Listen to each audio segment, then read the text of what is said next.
ओम नमः शिवाय। हर हर महादेव। दोस्तों, आप सभी लोग जानते हैं कि 6 जुलाई 2026 यानी सोमवार को पड़ रही है आषाढ़ महीने की सप्तमी तिथि। और दोस्तों, ये वो तिथि है जो आषाढ़ महीने में पड़ने वाली सबसे बड़ी तिथि है, क्योंकि यह सोमवार के दिन पड़ रही है और इसका बहुत ही बड़ा और विशेष महत्व होता है। पूज्य गुरु जी ने कहा है, अगर कभी भी मौका लग जाए और आषाढ़ महीने की सप्तमी तिथि सोमवार को पड़ जाए तो आप लोगों को 1 दीपक और 11 चावल के दाने वाला उपाय तो अवश्य ही करना चाहिए, और इन दोनों का संयोग बहुत ही कम आता है। और दोस्तों, पूज्य गुरु जी ने अपनी शिव महापुराण की कथा में बताया है, इस दिन आपको 11 चावल दाने वाला उपाय तो अवश्य ही करना चाहिए, क्योंकि ऐसा दिन पूरे साल में सिर्फ एक ही बार आता है। और दोस्तों, आप सभी लोग जानते हो कि सोमवार सप्तमी का अगर सबसे बड़ा कोई उपाय है तो वो 11 चावल के दाने वाला उपाय है। तो दोस्तों, इस सोमवार के दिन आप लोगों को इस 11 चावल दाने वाले उपाय को जरूर करना है। बहुत सारे लोग होंगे जिन लोगों ने इस उपाय को न किया हो, मतलब पूरा साल निकल गया और उन्होंने किसी भी दिन इस 11 चावल के दाने वाले उपाय को न किया हो। पर दोस्तों, आपके पास एक आखिरी मौका बचा हुआ है, जो कि 6 जुलाई के दिन है। तो इस दिन आप लोगों को इस वाले उपाय को जरूर कर लेना है। भले ही आपने पूरे साल भर इस उपाय को न किया हो, पर अगर आपने इस आषाढ़ महीने में पड़ने वाली सप्तमी तिथि के दिन अगर इस वाले उपाय को कर लिया तो आपको इस उपाय को करने का वो फल मिलेगा जिसकी आपने कभी कल्पना भी नहीं करी होगी। इसीलिए आप लोग इस वाले उपाय को एक बार जरूर कर लेना, ताकि आप लोगों के हाथ से यह मौका ना जा सके और आपको इस उपाय को करने का फल मिल सके। दोस्तों, यह उपाय पंडित जी ने अपनी अभी की ही शिव महापुराण की कथा में बताया है, जिस उपाय को आज हम आपको बहुत अच्छे से समझाने वाले हैं। इस वीडियो को देखने के बाद इस उपाय को समझने के लिए आपको कोई और वीडियो को देखने की जरूरत नहीं पड़ेगी। तो चलिए दोस्तों, उपाय को शुरू करते हैं। देखिए, यह इस आषाढ़ महीने के सोमवार के दिन यह इतना खास होता है, इतना महत्वपूर्ण होता है। देखा गया है कभी कभी बड़े बड़े पूजा पाठ अनुष्ठान से जो मनोकामना पूर्ण नहीं होते, वो इस आषाढ़ महीने के सप्तमी के दिन एक छोटे से उपाय करने से ही आपकी मनोकामना पूर्ण हो जाती है। और बहुत सारे लोगों ने इस उपाय को किया भी है और उनको इस उपाय को करने का फल भी जरूर मिला है। अगर आप लोग भी इस उपाय को सोमवार सप्तमी के दिन करना चाहते हैं तो आप इस उपाय को पहले अच्छे से समझ लेना, सुन लेना, उसके बाद करना। आपको इस उपाय का फल जरूर मिलेगा। और इस उपाय को कर लेने से आपके घर में चाहे किसी भी प्रकार की दुख और समस्या क्यों ना चल रही हो, आपको उसका कारण भी नहीं पता है कि भाई यह समस्या किस कारण से चल रही है, उसका कुछ भी कारण हो सकता है, जैसे पितृदोष हो सकता है या किसी भी तरह का मंगल दोष भी हो सकता है। तो इस दिन आप लोगों को यह वाला उपाय कर लेना है। यह एक ऐसा उपाय है जिस उपाय को अगर किसी विशेष दिन पर किया जाए तो भाई उस विशेष दिन का जो है वह तो हमें मिलता ही मिलता है, पर हमने उस दिन पर इस उपाय को किया है तो हमें उससे भी बड़ा फल मिलता है, और फल बहुत जल्दी मिलता है, क्योंकि आप इस उपाय को बहुत ही बड़े और विशेष दिन पर कर रहे हो। तो चलिए अब उपाय के बारे में बात करते हैं, लेकिन उससे पहले आप लोगों को यह जानना आवश्यक है कि आखिर यह उपाय किस समय करना है, किसको करना है और कैसे करना है। तो चलिए हम आगे आपको वीडियो में एक एक करके बता देते हैं, लेकिन उससे पहले अगर आप लोग हमारे चैनल पर नए हैं तो हमारे चैनल को सब्सक्राइब कर लेना और इस वीडियो को लाइक करके कमेंट बॉक्स में श्री शिवाय नमस्तुभ्यम ओम नमः शिवाय जरूर टाइप कर देना। और अपने फायदे के लिए, गरीबी दूर करने के लिए इस वीडियो को पूरा देखकर जाना, तभी आपको लाभ की प्राप्ति होगी।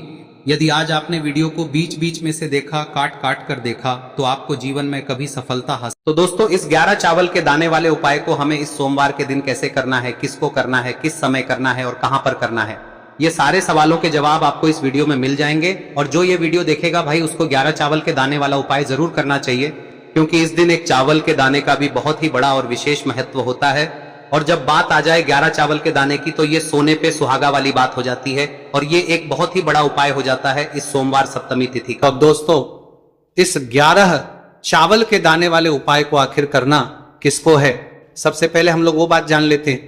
तो देखो, घर की जो बड़ी माताएं बहनें होती हैं, उन माताओं बहनों में से कोई भी एक बड़ी माता बहन इस वाले उपाय को कर सकती है। और दोस्तों, अगर आप चाहें तो अपने घर में से सभी सदस्यों को भी इसको करवा सकते हैं। अगर किसी व्यक्ति की खुद की कोई मनोकामना है, खुद की कोई दुख और परेशानी है जो कि वो अपने लिए ही करना चाहता है, इस वाले उपाय को तो वह खुद अपने लिए भी कर सकता है। बाकी अगर कोई घर में से ऐसा है जो कि अपने पूरे घर परिवार की सुख और शांति के लिए ये वाला उपाय करना चाहता है, तो भाई वो भी कर सकता है, उसमें भी कोई दिक्कत वाली बात नहीं है। कहने का मतलब यह है कि इस उपाय को हर के सदस्य भी कर सकता है, और पूरे घर परिवार के सदस्य के लिए घर की बड़ी माताओं बहनों में से कोई एक माता बहन भी कर सकती है। माताएं बहनें अगर घर में उपस्थित ना हो या वो ये वाला उपाय ना कर पा रही हो, तो फिर घर का कोई बड़ा सदस्य भी इस 11 चावल के दाने वाले उपाय को कर सकता है, चाहे फिर वो पुरुष ही क्यों ना हो, उसमें कोई भी दिक्कत वाली बात नहीं है। अब दोस्तों, इस 11 चावल के दाने वाले उपाय को हमें करना कहां पर है, हमें इसे शिवजी के मंदिर में जाकर करना है। बहुत सारे लोग प्रश्न करते हैं उपाय को करते समय, क्या हम इस उपाय को घर पर कर सकते हैं? तो इस वाले उपाय को आप घर पर नहीं कर सकते हो। इस वाले उपाय को करने के लिए आपको शिव जी के मंदिर ही जाना पड़ेगा। उसके बाद में दोस्तों जो अगला प्रश्न निकल कर आता है वो ये आता है इस उपाय को लेकर कि आखिर इस उपाय को हमें किस समय करना है, सुबह के समय करना है कि शाम के समय करना है? तो देखो, इस वाले उपाय को आप लोग सुबह के समय भी कर सकते हो और शाम के समय प्रदोष काल में भी कर सकते हो। अब अगर आप पूछो कि भाई सबसे उत्तम समय कौन सा रहेगा इस 11 चावल के दाने वाले उपाय को करने का, तो हम आपसे बस यही कहेंगे कि इस उपाय को आप सुबह के समय करेंगे तो ज्यादा बेहतर होगा। बाकी अगर प्रदोष काल शाम के समय भी करेंगे तो भी अच्छा होगा, उसमें कोई भी दिक्कत वाली बात नहीं है। तो अब दोस्तों जो अगली सबसे बड़ी और महत्वपूर्ण बात आती है वो ये आती है कि सुबह अगर हम उपाय को करेंगे तो हमें कितने बजे से लेकर बजे तक के बीच में करना है, और शाम के समय प्रदोष काल में करेंगे तो हमें कितने बजे से लेकर कितने बजे के बीच में करना है। तो देखो, सुबह जितनी जल्दी हो सके आप उपाय को करने की कोशिश करना। बाकी अगर किसी कारणवश लेट भी हो जाओ, थोड़ी देर भी हो जाए, तो 10 या 11 बजे तक भी आप उपाय कर लेना, पर 12 बजे से ज्यादा देरी ना हो, ठीक है? इस बात का ध्यान रखना। उसके बाद में दोस्तों अगर शाम के समय प्रदोष काल की बात करें, दोष काल का जो समय है होता है वो शाम के 6 बजे से शुरू हो जाता है। मतलब शाम के 6 बजे से लेकर 7 बजे के बीच का जो समय होता है, यह समय प्रदोष काल का समय होता है। पर अभी जो मौसम चल रहा है, इस मौसम में जो है शाम बहुत देरी से होती है, तो आप इस उपाय को 7 या 8 बजे के बीच में भी कर सकते हो। मतलब शाम के 6 बजे से रात 8 बजे के बीच में आप कभी भी इस वाले उपाय को कर सकते हो, उसमें कोई भी दिक्कत वाली बात नहीं है। अब दोस्तों यहां पर इस उपाय को लेकर एक और सबसे बड़ी बात यह निकल कर आती है कि इस 11 चावल के दानों को हमें लेना कहां से होता है, और हमें इस उपाय को करने के साथ में क्या और कुछ भी सामग्री ऐसी होती है जो शिव जी के मंदिर लेकर जानी है। तो देखो यहां पर हम आपको बता दें, सबसे पहले आप लोग ये जान लो कि ये जो 11 चावल के दाने वाला उपाय है, सिर्फ और सिर्फ आप उपाय की सामग्री लेकर कभी भी शिव जी के मंदिर मत जाना, क्योंकि हमें भगवान के सामने ये नहीं दर्शाना है कि अगर हम भगवान शिव जी के मंदिर आए हैं तो अपने फायदे के लिए आए हैं। तो इसलिए जो भी पूजन सामग्री है, उपाय सामग्री है 11 चावल के दाने, इसके साथ में आपको पूजन सामग्री भी जरूर लेकर जाना है। देखो, अगर सुबह के समय उपाय कर रहे हो तो सीधी सी बात है, 1 लोटा जल तो आप लेकर जाओगे ही जाओगे। वही 1 लोटा जल अगर मिट्टी का जल हो तो बहुत अच्छा रहेगा। मिट्टी का जल कैसे बनाया जाता है, इसके लिए हमने पहले से बहुत सारी वीडियोस बना दी है। आपके पास इस दिन एक आखिरी मौका रहेगा मिट्टी का जल शिवजी पर चढ़ाने का और उपाय को करने का, बहुत बड़ा आपको इस दिन फल मिलेगा। तो इसलिए इस दिन हो सके तो भाई मिट्टी का जल चढ़ाना, तो अपने साथ में कम से कम 1 लोटा जल तो आपको लेकर जाना ही जाना है। अगर मिट्टी का जल नहीं है तो घर का जल भी आप इस्तेमाल कर सकते हो। इसके अलावा जो भी पूजन सामग्री है, देखो 11 चावल के दाने ये अलग आपके रहेंगे और जो आपकी पूजन सामग्री रहेगी वो अलग रहेगी। पूजन सामग्री में आप जो भी चीज लेकर जाना चाहे वो लेकर जा सकते हैं, उसमें कोई भी दिक्कत वाली बात नहीं है। वही अगर हम बात करें शाम के समय की, तो शाम के समय शिवजी पर जल नहीं चढ़ता है, इसीलिए शाम के समय आप लोग एक दीपक तैयार कर ले जो कि गोलबत्ती का, आटे का, शुद्ध देसी गाय का घी का होगा है। इस बात का आप लोगों को ध्यान रखना है और इस दीपक को आपको घर से जलाकर नहीं लेकर जाना है, भगवान शिव जी के मंदिर में जाकर ही जलाना है। इस बात का भी आप लोगों को ध्यान रखना है। अब दोस्तों यहां पर हमें इस बात को समझना है कि ये 11 चावल के दाने हमें लेना कहां से है, क्या हमें दुकान से लेकर आना है या हमें अपने घर से लेना है या कहां से लेकर आना है और कौन से चावल लेना है, क्योंकि चावल भी बहुत प्रकार के होते हैं। तो देखो इन सभी सवालों के जवाब आप लोग एक बात में सुन लो कि भाई ये जो है इस उपाय में आपको ये नहीं देखना है कि भाई कौन से चावल है कौन से चावल नहीं है, बस जो भी चावल ले रहे हो वो चावल का दाना सबूत होना चाहिए, मतलब साबुत होना चाहिए, टूटा हुआ नहीं होना चाहिए, कटा पीटा नहीं होना चाहिए। ये बात आपको ध्यान रखना है। बाकी आपका चावल बासमती हो या सादा चावल हो या कोई सा भी चावल हो, उसमें कोई भी दिक्कत वाली बात नहीं है। तो सीधी सी बात है कि आपके घर के रसोई घर में जहां पर आप भोजन बनाते हो वहां पर जो भी चावल आपके उपस्थित हो उन चावलों में से अपनी एक कटोरी लेना या एक मुट्ठी चावल अलग से निकाल कर रख लेना, क्योंकि हम 11 चावल ही यहां पर इस उपाय में लेने वाले हैं। तो हमें यह चावल के दाने गिनकर निकालने पर डटेंगे, इस बात का आप लोगों को ध्यान रखना है। तो अपने उस चावल की कटोरी में से या चावल में से 11 ऐसे चावल के दाने आप लोग निकाल लो जो कि टूटे हुए ना हो, कट्टे पीटे ना हो, जिनमें कोई दाग ना लगा हुआ हो, है ना। अच्छे साबुत चावल के दाने 11 दाने आप लोग निकाल कर रख लो और इन किसी भी एक कागज की पुड़िया में या किसी एक छोटी सी कटोरी में आप लोग रख लो, ताकि यह सुरक्षित रहे, आपके एक भी चावल का दाना इधर उधर ना हो और आपका उपाय भी पूरा अच्छे से हो जाए। तो भाई जैसे ही आपका उपाय की जो सामग्री है 11 चावल के दाने ये तैयार हो जाते हैं, उसके बाद में आपको जो भी अपनी पूजन सामग्री है सुबह के समय कर रहे हो तो एक लोटा जल या पूजन सामग्री जो लेकर जाना चाहो उसकी भी तैयारी कर लेना, और किस समय जा रहे हो तो भाई अपना जो दीपक है उसे तैयार कर लेना, ठीक है। और उपाय को करते समय शुद्धता का विशेष रूप से ध्यान रखना, ठीक है। सुबह सुबह स्नान करने के बाद ही उपाय को करने की आप लोग तैयारी करना। उसके बाद अगर शाम के समय की बात करें तो शाम के समय आपको स्नान करने की जरूरत नहीं है, पर शुद्धता का ध्यान रखना है। आपको स्नान तो नहीं करेंगे, आप हाथ मुंह धोकर भी इस वाले उपाय को शाम के समय प्रदोष काल में कर सकते हैं, इसमें कोई की बात नहीं है। तो आप अपने उपाय की पूरी सामग्री तैयार करके आपके पास ही में जो आपका शिव मंदिर हो वहां पर पहुंच जाइए। सबसे पहले शिव मंदिर में जाकर आप लोगों को उपाय नहीं करना है, पहले भगवान के दर्शन करना है, भगवान से आशीर्वाद प्राप्त करना है, फिर शिव जी की शिवलिंग के पास में आना है।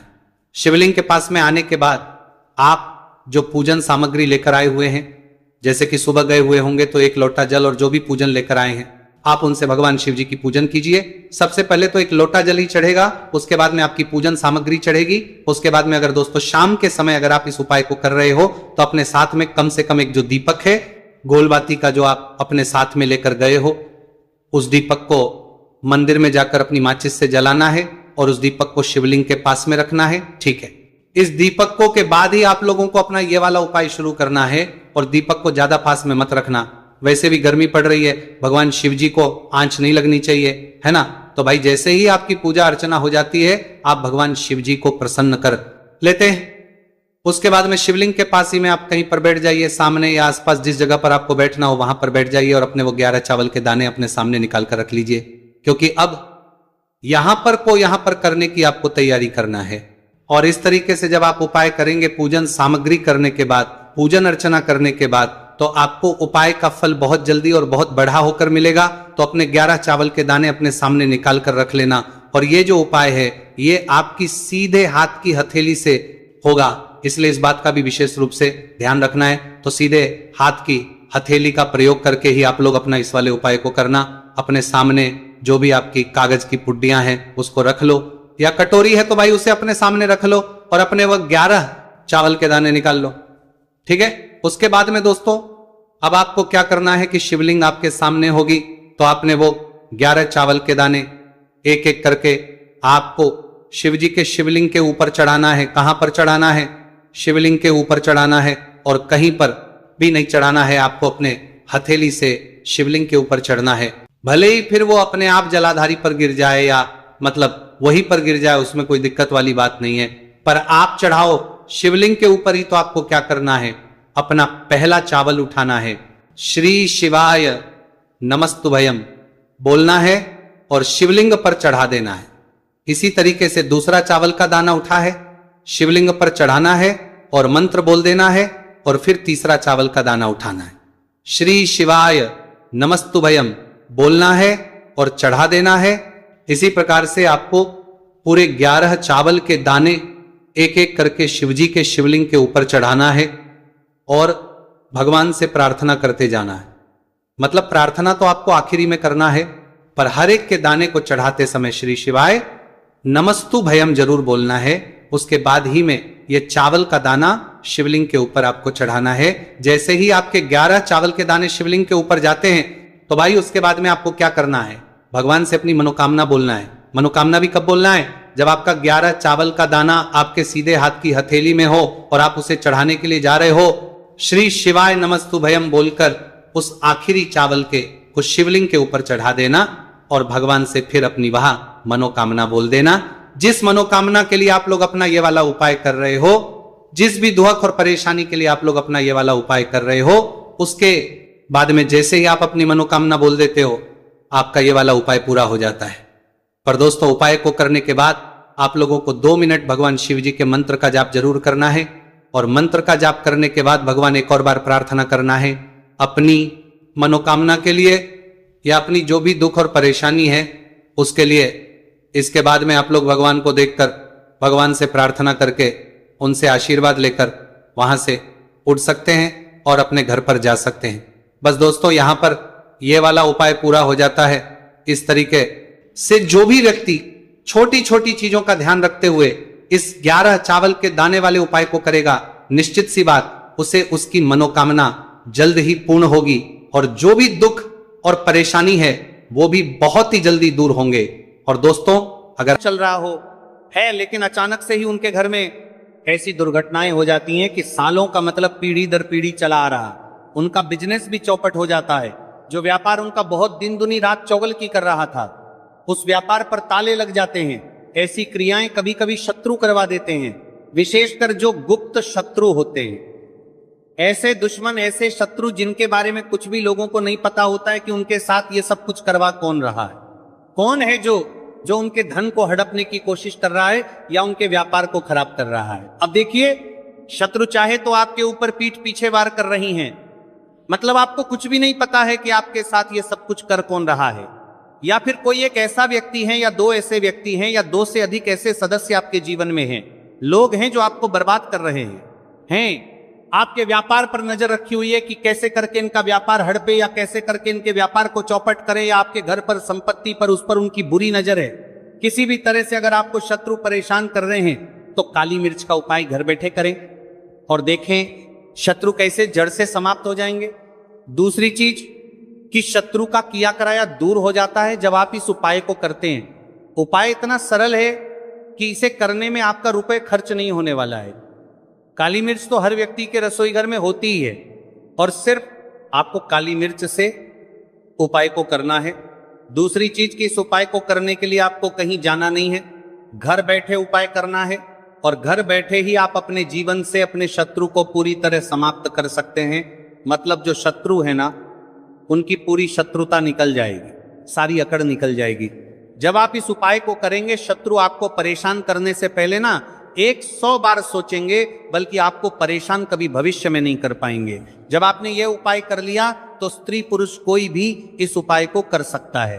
तो चलिए बात करेंगे, बात परेशान करेंगे।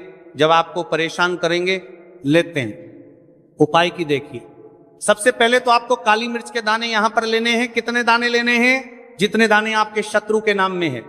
अब बहुत सारे लोगों का प्रश्न होगा कि देखिए, शत्रु का नाम ही नहीं पता है, फिर काली मिर्च के कितने दाने लें? 4 दाने आपको लेने हैं। काली मिर्च के अगर शत्रु का नाम नहीं जानते हैं तब, या शत्रु 3 से अधिक है तब भी आप काली मिर्च के 4 दाने लेंगे। अब मान लीजिए आपका एक ही शत्रु है, जैसे मान लीजिए आपका शत्रु एक है और उसका नाम है अमर, तो अमर में 3 शब्द आते हैं, आ, एम, अर है ना। 3 शब्द आते हैं ना 3 अक्षर आते हैं। तो 3 काली मिर्च के दाने आप लेंगे। ये आपको पता ही नहीं है कितने शत्रु हैं, पीठ पीछे भी कोई आप पर वार कर रहा है, आपको ये भी नहीं पता कि शत्रु हैं कितने, नाम क्या है, तो आप काली मिर्च के 4 दाने ले लें। और ये उपाय आपको कहां करना है? जहां भी आपके घर में आपकी टॉयलेट है वहां पर आपको इस उपाय को करना, ठीक है ना। अब देखिए किस समय इस उपाय को करेंगे। तो ये उपाय आप रात में कर लेते हैं तो बहुत ज्यादा लाभ इसका आपको मिलेगा, मतलब बहुत जल्दी इसका रिजल्ट आपको मिलेगा। शत्रु जो है बहुत जल्दी आपके जीवन से दूर हो जाएंगे। तो इसीलिए कोशिश करें कि आप शाम के समय में जब सूर्य छिप जाता है उसके बाद इस उपाय को करें। तो काली मिर्च के दाने लेकर आपको टॉयलेट में चले जाना है, वॉशरूम में चले जाना है। इसके बाद आपको क्या करना है कि काली मिर्च के दानों को सीधे हाथ में आपको रख लेना है और आपको यहां पर एक मंत्र बोलना है पूरे 8 बार, ठीक है ना। मंत्र स्क्रीन पर आ रहा है, यहां से इसका स्क्रीनशॉट ले सकते हैं या फिर आप कॉपी पर लिख लें पेन से या फिर याद कर लें इस मंत्र को। तो मंत्र है अमुक शत्रु हन हन स्वाहा। फिर से बता रहे हैं, अमुक शत्रु हन हन स्वाहा। कितनी बार बोलना है? पूरे 8 बार बोलना है। और बोलने के बाद ये काली मिर्च के दाने आपको टॉयलेट में फेंक देने हैं एक एक करके। तो मंत्र आपको तब बोलना है जब काली मिर्च के दाने आपके हाथ पर रखे हो, ठीक है ना। आज के लिए फेंकते समय मंत्र नहीं बोलेंगे, पहले ही बोलेंगे जब काली मिर्च के दाने आपके हाथ पर रखे हैं, और मंत्र बोलने के बाद एक एक करके वह दाना आपको फेंक देना है। शत्रु शत्रु बोलकर मतलब एक काली मिर्च का दाना लिया, शत्रु बोला और फेंक दिया। फिर से दूसरा काली मिर्च का दाना लिया, शत्रु बोला और फेंक दिया। इसी तरह से चारों दाने आप फेंक देंगे तो 3 से 4 बार में आपके शत्रु, आपके दुश्मन पूरी तरह परास्त हो जाएंगे।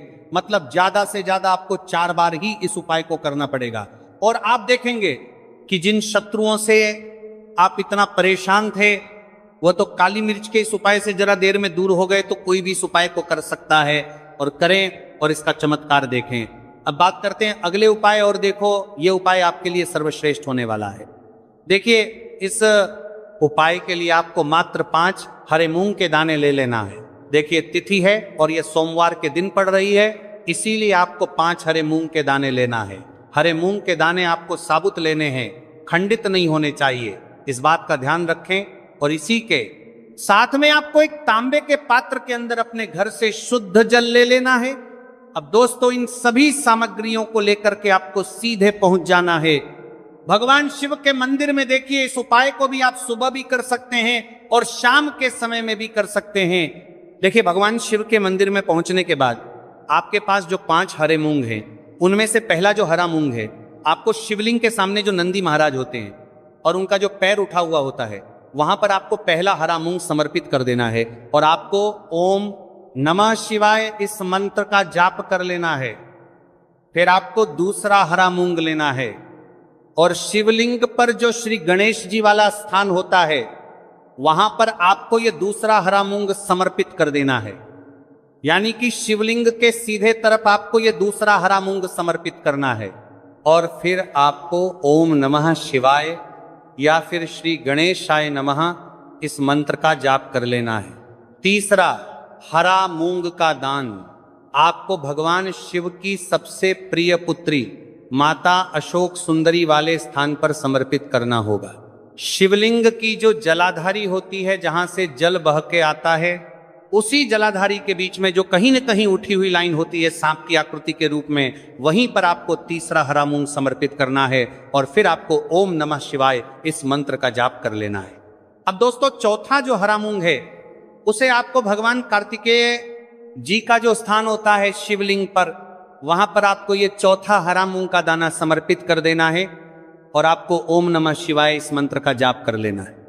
अब दोस्तों, आपके पास जो 5वां और अंतिम हरा मूंग बचा हुआ है, उसे जल के पात्र के अंदर डाल देना है। और इस हरे मूंग से युक्त जल से आपको भगवान शिव के शिवलिंग का अभिषेक कर देना है। जल आपको बिल्कुल धीरे धीरे समर्पित करते जाना है, और लगातार आपको शिव महापुराण के मूल मंत्र श्री शिवाय नमस्तुभयम इस मंत्र का जाप करते रहना है। फिर आपको शिवलिंग के सामने बैठकर, यदि आप अपने बच्चों के लिए ये उपाय कर रहे हैं, यदि आप अपने बच्चों की बुद्धि, ज्ञान और विवेक के लिए उपाय कर रहे हैं, तो उसके लिए आपको प्रार्थना कर लेनी है। या फिर व्यापार में वृद्धि करने के लिए ये उपाय कर रहे हैं, तो उसकी कामना करते हुए आपको प्रार्थना कर लेनी है। या फिर अपनी नौकरी के लिए कर रहे हैं, या फिर अपने इंटरव्यू के लिए, या फिर धन की प्राप्ति के लिए कर रहे हैं, जिस भी कामना के लिए आप उपाय कर रहे हैं, उसे परिपूर्ण करने के लिए आपको महादेव से प्रार्थना कर लेनी है। और फिर आपको वापस अपने घर आ जाना है। पूज्य गुरु जी ने कहा है कि जो भी व्यक्ति इस उपाय को कर लेता है, तो यकीन मानिए आपके जीवन की जो सारे संकट, कष्ट और बाधाएं ही वह सभी समाप्त होंगे। आप दोस्तों, हम जान लेते हैं चौथे चमत्कारी उपाय के बारे में, लेकिन यह उपाय विशेषकर उन लोगों को करना है जिनका व्यापार बिल्कुल भी ढंग से नहीं चल पा रहा है, या फिर जिनके घर में धन की परेशानी बहुत अधिक है। आपको सबसे पहले, साथ ही साथ जिनका जो बुध ग्रह है वह कमजोर अवस्था में है, तो उन्हें यह उपाय करना चाहिए। बुध ग्रह को मजबूत करने के लिए आपको विशेषकर यह उपाय करना है। देखिए, इस उपाय के लिए आपको मात्र एक प्यारी सी बेलपत्र लेनी होगी। बेलपत्र जो है वो कहीं से भी खंडित नहीं होनी चाहिए। बेलपत्र यदि आपको प्राप्त नहीं हो पाती है, तो आप भगवान शिव के शिवलिंग पर छड़ी हुई बेलपत्र को पूर्ण शुद्ध जल से धोकर उपयोग कर सकते हैं। इसी के साथ में आपको मात्र एक हरा मूंग लेना है। हरा मूंग भी आपको साबुत लेना है। खंडित नहीं होना चाहिए। और इसी के साथ में आपको एक तांबे के पात्र के अंदर शुद्ध जल लेना होगा। अब देखिए, ये तीनों सामग्री लेकर के आपको सीधे पहुंचना होगा भगवान शिव के मंदिर में। यह उपाय आप सुबह से लेकर के शाम तक किसी भी समय कर सकते हैं। देखिए, सबसे पहले तो आपके पास जो एक बेलपत्र है, उससे आपकी जो भी कामना है, चाहे व्यापार से युद्ध हो, बुद्धि ज्ञान विवेक की प्राप्ति के लिए हो, आपके घर में सुख शांति को लेकर आपकी कोई कामना हो, जो भी आपकी कामना है उन्हें आपको बोलना है। और ये जो एक बेलपत्र है, सबसे पहले तो आपको माता अशोक सुंदरी वाले स्थान पर समर्पित कर देनी है। देखें, बेलपत्र की चिकनी साइड शिवलिंग से स्पर्श रहेंगी और इसकी जो डंडी है वो आपको जलाधारी की ओर रखनी है। इस प्रकार से आपको ये जो बेलपत्र है, इससे माता अशोक सुंदरी वाले स्थान पर समर्पित कर देना है। आपकी जो भी समस्या होगी वह विघ्नहर्ता आपकी समस्या को समाप्त जरूर करेंगे। तो दोस्तों, ये थे पूज्य गुरु जी द्वारा बताए गए कुछ बहुत ही खास उपाय। अगर आपको जानकारी अच्छी लगी हो तो वीडियो लाइक करिएगा। मिलते हैं फिर एक नए वीडियो के साथ। श्री शिवाय। नमस्ते।